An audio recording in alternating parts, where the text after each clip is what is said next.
What's going on, everyone? The Utah Jazz have quite the dilemma that they need to solve this upcoming offseason with Mitchell and Rudy and that pairing. Do they run it back for another season, new coach? Maybe they can kind of find that fire.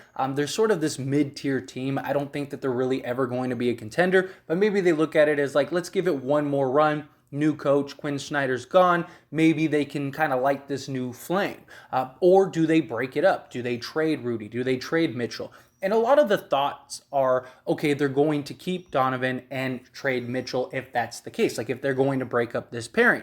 And by trading Rudy, yes, I think there are a lot of teams that may want him, but his contract is really bad for the type of player that he is. I mean, he's making an astronomical amount of money, and he's a guy that's really one-dimensional in so many ways. He doesn't really have much of an offensive game. He's a liability at the end of games because he can't make free throws, and he's more of a guy that needs setup. He's not a guy you can just dump the ball down to and he can go to work and go get you an easy bucket. He needs a position for setup, but a lot of teams would like a defensive anchor. I mean, for a long time, there was links to the Dallas Mavericks. The Dallas Mavericks may want Rudy Gobert. Now, I don't think they will anymore because they got Christian Wood, but maybe they still will. You know, maybe they think Wood can play the 4, and then you get Rudy at the 5. I mean, that could be a possibility. The other team that was thrown out there that seems to really want Rudy, at least based on reports, are the Toronto Raptors. And now, I don't think Rudy makes a lot of sense for Toronto, given what they need, the need that they have. And I think Donovan Mitchell makes so much more sense for the Toronto Raptors over Rudy. Not just that, but you're likely going to have to give up Pascal Siakam if you're going to get Rudy Gobert because you have to match salaries, right? Both teams are strap capped. So they can't just absorb salary or anything like that. You have to make the salary match, and that means you have to trade likely your highest salary player.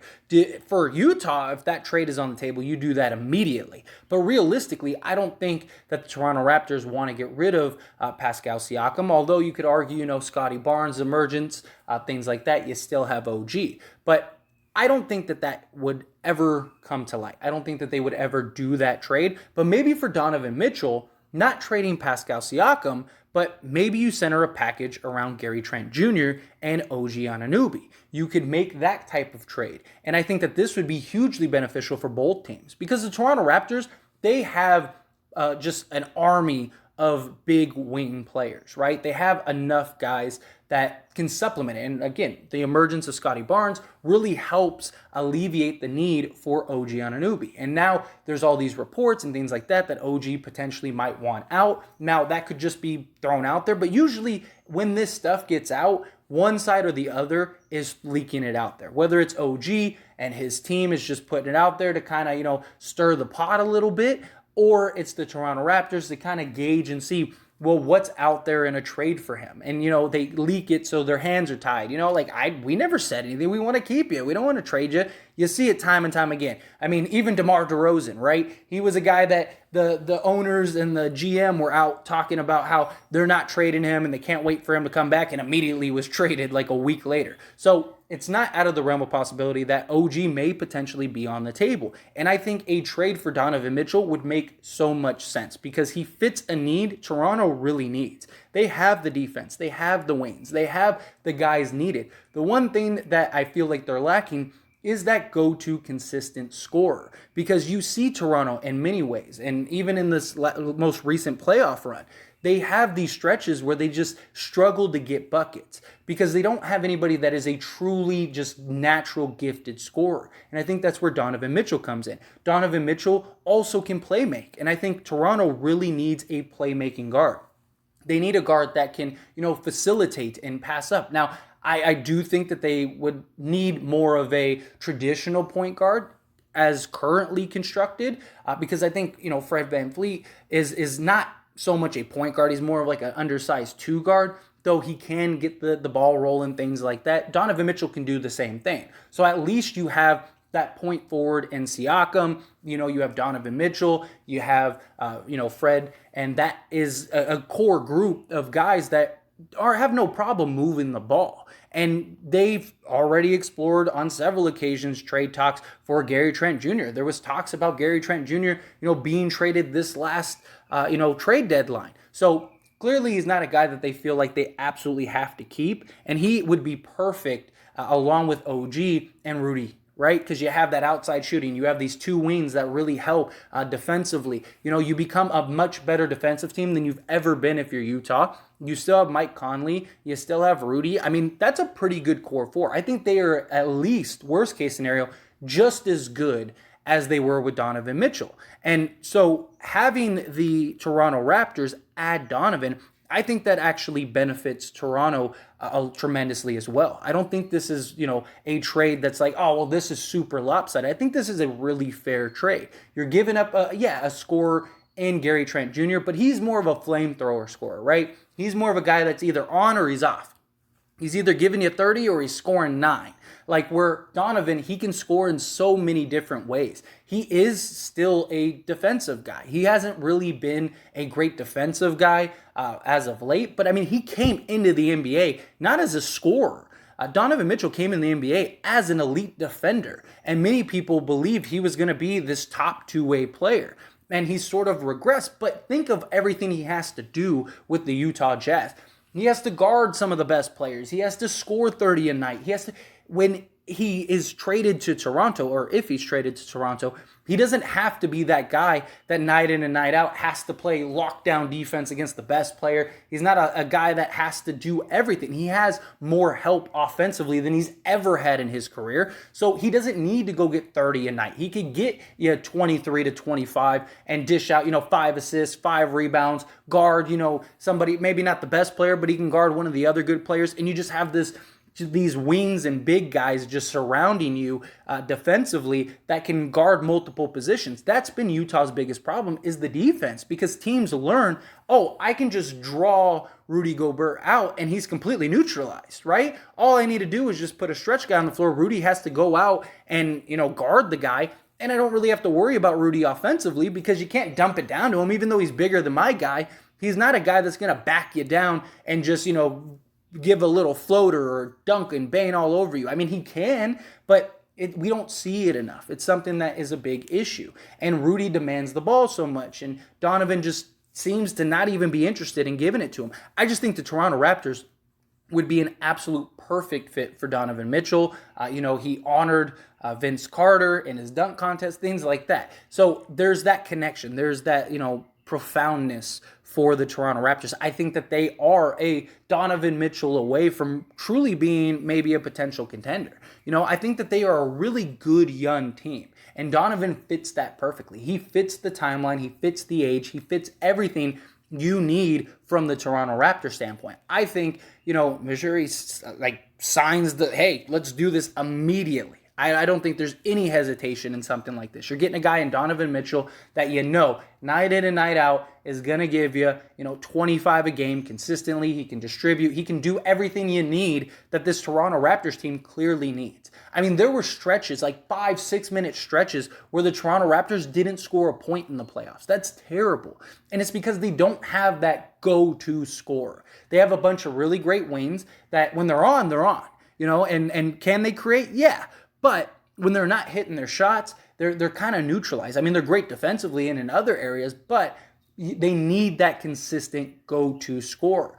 And you go get Donovan Mitchell, you're not losing the defense, but you're gaining the scoring. You're gaining the offense, which I think Toronto desperately needs. And from the other side of that, you have Utah, where Utah gets 2 young guys to kind of build around that are on reasonable contracts. They're both making roughly $20 million a year.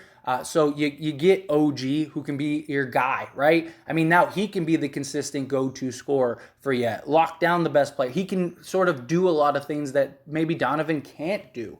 So you're not losing that Donovan thing. Not just that, but OG has been great as like the third option on the Toronto Raptors. Imagine if he's the first or second option. Right? Imagine how much his game can go up. I mean, he's averaging, 15 to 18 a game as the third option. I really think he could be a guy that can bump it up to, 22 to 25 a game if he's the number one guy and gets those shots up. You still have Rudy. You're like I said, you're so much better defensively. Gary Trent Jr., he can play defense.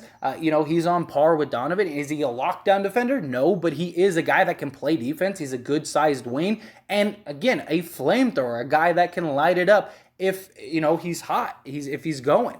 And I just think that this would be a great way to kind of not rebuild, but retool. You get young pieces that help you now. You can kind of and even then, I mean, even if you want to trade Rudy, you could still trade Rudy, and you still have Gary Trent Jr. and OG, who are both in their early 20s, to build around. I mean, no matter how you slice it, it would be a great opportunity, I think, for the Utah Jazz. You still have that defensive anchor. You still have Mike Conley.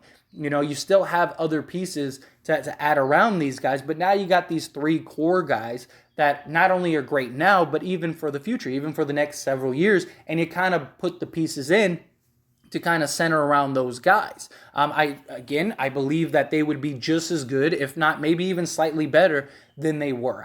I don't think that they're a contender, but Utah I don't think is a contender this year anyway, whether they keep Donovan Mitchell or not, because you're not going to get some major star for Rudy. Like, you're not going to go get a Kevin Durant or something like that for Rudy. It's just not going to happen. Most likely you're going to get a couple bad contracts because Rudy's contract is so high. So you're going to get a couple bad contracts and maybe a young star, or not even star, but a young caliber, maybe potential star player.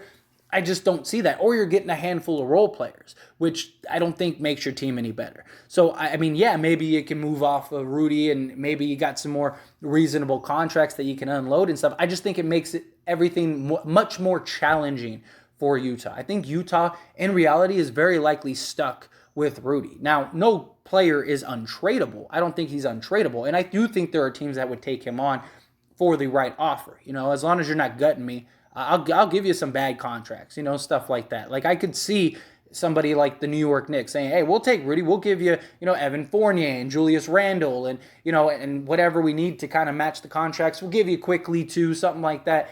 And then there you go. Now we got our center. I'm not saying, it's just an idea thrown out there. You're getting rid of two bad contracts. You're giving up a young guy, but is he going to be a potential superstar? Is he going to be a star? Maybe, maybe not. You kind of take the risk to go get a defensive caliber center. My point is, you could see that there would be teams that maybe be interested, but his contract is just so ridiculous. You're talking 44 and then it bumps up to like 47 million. I just don't see them feasibly being able to trade him for a good enough package. But Donovan Mitchell, you go get a Gary Trent Jr. and you go get an OG Anunoby, you're in great shape. I think you still have a great team. You're still competitive. You hope OG kind of turns into, at worst, Siakam, if not better. I think that that's something that could really happen. But as always, this is a discussion, so I want to hear from you. Let me know your thoughts and opinions down in the comment section below. What do you think about this trade? Do you love it? Do you hate it? Is this something that you would do if you're a Jazz fan? Is this something you do if you're a Toronto fan? However you feel about it, I'd love to hear your thoughts and opinions. Do you think it's a fair trade? Do you think one side is too lopsided than the other? I'm sure that there would be other interchangeable parts because Gary Trent and OG make more than Donovan. But you give up a slight thing here and there. The point is, you can make it work if you want. And the Raptors, I think, would do this just to get a guy in Donovan Mitchell, who I think would take Toronto to the next level. Whether they win a championship or not, I don't know, but I do think it's something that would take them to at least a legit contention status. But love to hear your thoughts and opinions down in the comment section below.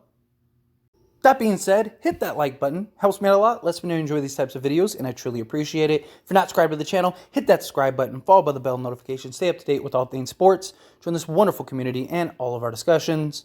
I'll see you all in the next one. Thank you.